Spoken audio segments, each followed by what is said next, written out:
ആകാശവാണി.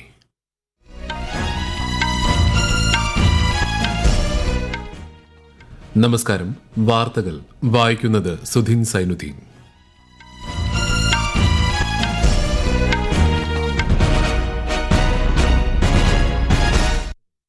പ്രധാന വാർത്തകൾ. ഉന്നത വിദ്യാഭ്യാസ മേഖലയുമായി ബന്ധപ്പെട്ട UGCയുടെ കരട് മാർഗരേഖ ഉടൻ പിൻവലിക്കണമെന്നാവശ്യപ്പെടുന്ന പ്രമേയം കേരള നിയമസഭ ഏകകണ്ഠമായി പാസാക്കി. കൂത്താട്ടുകുളം നഗരസഭയിൽ LDF വനിതാ കൌൺസിലറെ തട്ടിക്കൊണ്ടുപോയ സംഭവത്തിൽ നിയമസഭയിൽ പ്രതിപക്ഷ ബഹളം. സംഭവത്തിൽ ശക്തമായ നടപടി സ്വീകരിക്കുമെന്ന് മുഖ്യമന്ത്രി പിണറായി വിജയൻ. ഇന്ത്യയെ ആഗോള ഭക്ഷ്യോൽപാദന കേന്ദ്രമാക്കി മാറ്റുകയാണ് കേന്ദ്ര സർക്കാരിന്റെ ലക്ഷ്യമെന്ന് ലോക സാമ്പത്തിക ഫോറത്തിൽ കേന്ദ്രമന്ത്രി ചിരാഗ് പാസ്വാൻ. മെക്സിക്കോ അതിർത്തിയിലൂടെയുള്ള അനധികൃതമായ കുടിയേറ്റം തടയുന്നതിന് സത്വര നടപടികളുമായി US president Donald Trump. Chhattisgarh Odisha അതിർത്തിയിൽ ഇന്നലെ രാത്രി നടന്ന ഏറ്റുമുട്ടലിൽ 14 മാവോയിസ്റ്റുകൾ കൊല്ലപ്പെട്ടു.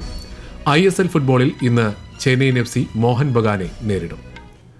വാർത്തകൾ വിശദമായി. ഉന്നത വിദ്യാഭ്യാസ മേഖലയുമായി ബന്ധപ്പെട്ട് UGC ഈ മാസം 6-ന് പുറത്തിറക്കിയ കരട് മാർഗരേഖ പിൻവലിക്കണമെന്നാവശ്യപ്പെടുന്ന പ്രമേയം കേരള നിയമസഭ ഏകകണ്ഠമായി പാസാക്കി. മാർഗരേഖ ഫെഡറൽ സംവിധാനത്തിനും ജനാധിപത്യത്തിനും എതിരാണെന്ന് പ്രമേയം അവതരിപ്പിച്ചുകൊണ്ട് മുഖ്യമന്ത്രി പിണറായി വിജയൻ പറഞ്ഞു. ഇതിനു പകരം പുതിയ മാനദണ്ഡങ്ങൾ പുറപ്പെടുവിക്കണമെന്നും കേന്ദ്ര സർക്കാരിനോട് പ്രമേയം ആവശ്യപ്പെടുന്നു.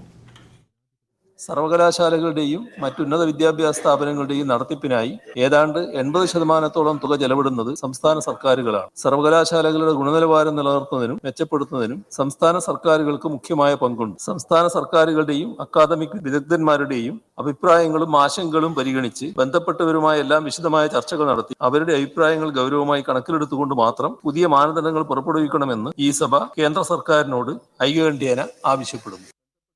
സർവകലാശാലകളുടെ പ്രവർത്തനങ്ങളിൽ നിന്നും സംസ്ഥാന സർക്കാരിനെ പൂർണ്ണമായി മാറ്റി നിർത്തുന്ന സമീപനമാണിതെന്നും മുഖ്യമന്ത്രി വിമർശിച്ചു. ബന്ധപ്പെട്ടവരുമായി ചർച്ച നടത്തി വേണം പുതിയ മാർഗരേഖ തയ്യാറാക്കാനെന്നും പ്രമേയത്തിൽ ആവശ്യപ്പെടുന്നു. കൂത്താട്ടുകുളം നഗരസഭയിൽ LDFന്റെ വനിതാ കൌൺസിലറെ തട്ടിക്കൊണ്ടുപോയ സംഭവത്തിൽ നിയമസഭയിൽ പ്രതിപക്ഷ ബഹളം. സംഭവ നടപടികൾ നിർത്തിവെച്ച് ചർച്ച ചെയ്യണമെന്നാവശ്യപ്പെട്ട് പ്രതിപക്ഷത്തു നിന്നും അനൂപ് ജേക്കബാണ് ഉപക്ഷേപത്തിന് നോട്ടീസ് നൽകിയത്.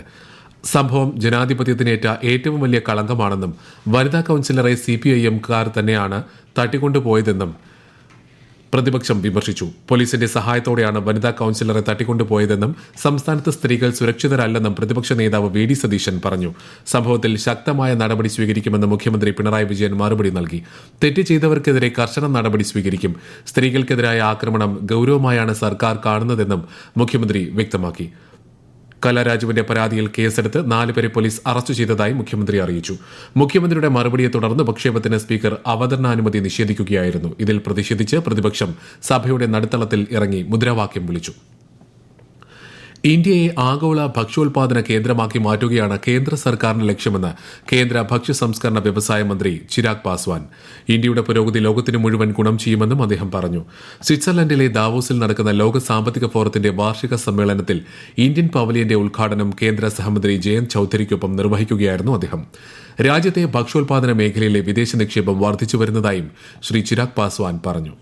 We have a federal structure there, so the state policies used to be different, central policies were different, but respecting the federal structure, we have been able to manage providing international investors that ease of business, those easy clearances and stuff, and I think that is one of the reason why we see a major investment coming into this sector. 5 ദിവസത്തെ സമ്മേളനത്തിൽ 130-ലധികം രാജ്യങ്ങളിൽ നിന്നായി 3000-ഓളം പ്രതിനിധികളാണ് പങ്കെടുക്കുന്നത്. കേന്ദ്രമന്ത്രിമാരായ Ashwini Vaishnav, CR Patil, K Rammohan Naidu, Chirag Paswan, Jayant Chaudhary എന്നിവരാണ് ഇന്ത്യയെ പ്രതിനിധീകരിച്ച് ലോക സാമ്പത്തിക ഫോറത്തിൽ പങ്കെടുക്കുന്നത്. ഡൽഹി നിയമസഭാ തെരഞ്ഞെടുപ്പിൽ നാമനിർദ്ദേശ പത്രിക പിൻവലിക്കാനുള്ള സമയപരിധി ഇന്നലെ അവസാനിച്ചപ്പോൾ 699 സ്ഥാനാർത്ഥികൾ മത്സരരംഗത്ത്. 1522 നാമനിർദ്ദേശ പത്രികകൾ സമർപ്പിച്ചതിൽ 487 പത്രികകൾ തള്ളിയതായി മുഖ്യ തെരഞ്ഞെടുപ്പ് ഓഫീസർ അറിയിച്ചു. അടുത്ത മാസം 5-നാണ് ഡൽഹിയിലെ 70 നിയമസഭാ മണ്ഡലങ്ങളിലേക്കുള്ള വോട്ടെടുപ്പ്. വോട്ടെണ്ണൽ 8-ന് നടക്കും. അധികാരമാറ്റത്തിന്റെ ആദ്യ ദിനം തന്നെ നിരവധി ഉത്തരവുകളിൽ ഒപ്പുവെച്ച് അമേരിക്കൻ പ്രസിഡന്റ് ഡൊണാൾഡ് ട്രംപ്. അനധികൃതമായ കുടിയേറ്റം തടയുന്നതിനെ മെക്സിക്കോ അതിർത്തിയിൽ അടിയന്തരാവസ്ഥ പ്രഖ്യാപിക്കുക, ജനനാവകാശ പൌരത്വം റദ്ദാക്കൽ തുടങ്ങിയ നിർണായക നയമാറ്റങ്ങൾക്ക് അമേരിക്ക സാക്ഷ്യം വഹിക്കുമെന്ന് വ്യക്തമാക്കിക്കൊണ്ടാണ് ട്രംപ് വീണ്ടും അധികാരത്തിലേക്ക് പ്രവേശിച്ചത്. നിയമവിരുദ്ധമായ എല്ലാ കുടിയേറ്റങ്ങളും ഉടനടി അവസാനിപ്പിക്കുമെന്നും ക്രിമിനൽ പശ്ചാത്തലമുള്ള ദശലക്ഷക്കണക്കിന് ആളുകളെ അവരുടെ നാടുകളിലേക്ക് തിരിച്ചയക്കുമെന്നും അദ്ദേഹം പറഞ്ഞു. മെക്സിക്കോ അതിർത്തിയിൽ ഉടനടി സൈനികരെ വിന്യസിക്കുമെന്നും US പ്രസിഡന്റ് വ്യക്തമാക്കി. ഫോസിൽ ഇന്ധന ഉൽപാദനം വർദ്ധിപ്പിക്കുക, 2021 പാരീസ് ഉടമ്പടി പ്രകാരമുള്ള പാരിസ്ഥിതിക നിയന്ത്രണങ്ങൾ പിൻവലിക്കുക തുടങ്ങിയവയ്ക്ക് പ്രാധാന്യം നൽകുമെന്നും ട്രംപ് പറഞ്ഞു. ഫെഡറൽ ജീവനക്കാർക്കുള്ള വർക്ക് ഫ്രം ഹോം അവസാനിപ്പിക്കുന്ന ഉത്തരവിലാണ് ട്രംപ് ആദ്യം ഒപ്പുവെച്ചത്. മയക്കുമരുന്ന് കടത്ത് സംഘങ്ങളെ ഭീകര സംഘടനകളായി പ്രഖ്യാപിക്കുക, സർക്കാർ രേഖകളിൽ നിന്നും ട്രാൻസ്ജെൻഡർ വിഭാഗത്തെ ഒഴിവാക്കൽ തുടങ്ങിയ മാറ്റങ്ങളും രാജ്യത്ത് നടപ്പാക്കുമെന്ന് US പ്രസിഡന്റ് വ്യക്തമാക്കി. അമേരിക്കൻ പ്രസിഡന്റായി ചുമതലയേറ്റ ഡൊണാൾഡ് ട്രംപിനെ പ്രധാനമന്ത്രി നരേന്ദ്രമോദി അഭിനന്ദിച്ചു. ഇന്ത്യയ്ക്കും ലോകത്തിനും ഒരുപോലെ മികച്ച ഭാവി രൂപപ്പെടുത്തുന്നതിന് ഒരിക്കൽ കൂടി ട്രംപിനൊപ്പം പ്രവർത്തിക്കാൻ ആഗ്രഹിക്കുന്നതായി പ്രധാനമന്ത്രി സമൂഹമാധ്യമത്തിൽ കുറിച്ചു.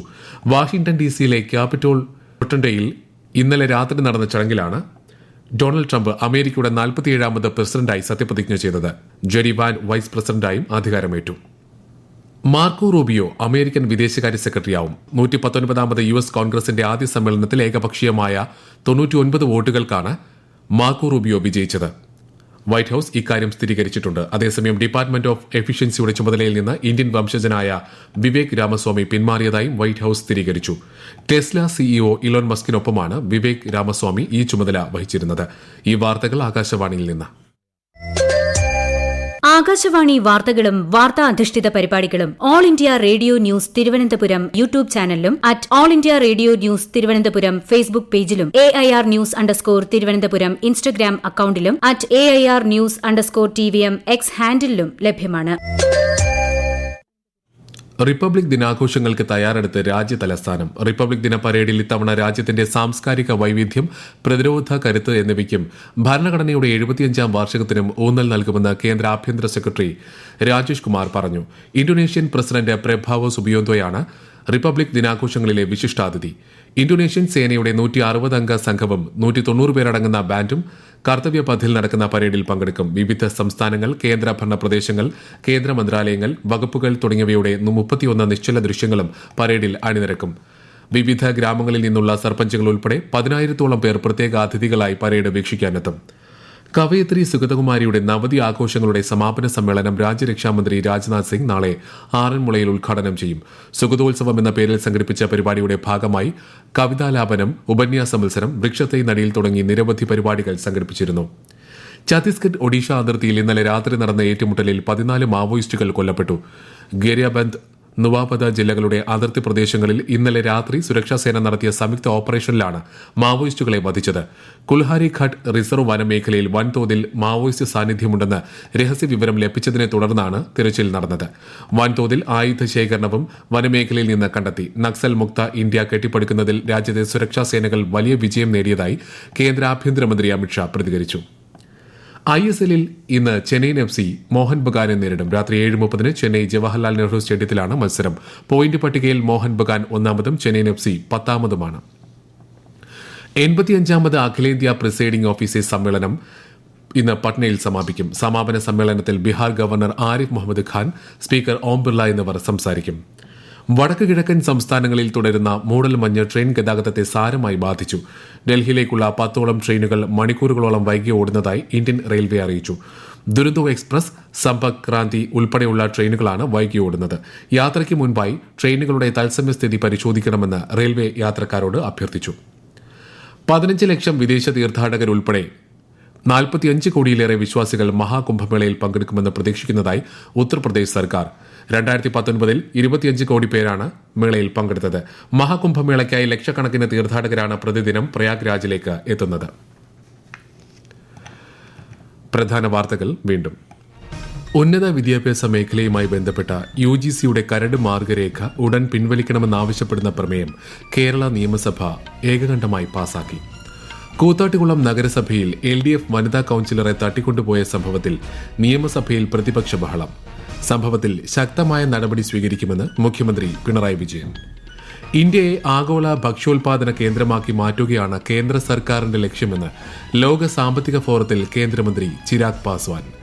മെക്സിക്കോ അതിർത്തിയിലൂടെയുള്ള അനധികൃതമായ കുടിയേറ്റം തടയുന്നതിന് സത്വര നടപടികളുമായി US president Donald Trump. Chhattisgarh Odisha അതിർത്തിയിൽ ഇന്നലെ രാത്രി നടന്ന ഏറ്റുമുട്ടലിൽ 14 മാവോയിസ്റ്റുകൾ കൊല്ലപ്പെട്ടു. ISL ഫുട്ബോളിൽ ഇന്ന് ചെന്നൈയിൻ FC മോഹൻ ബഗാനെ നേരിടും. വാർത്തകൾ കഴിഞ്ഞു. അടുത്ത വാർത്താ പ്രക്ഷേപണം വൈകുന്നേരം 6:30.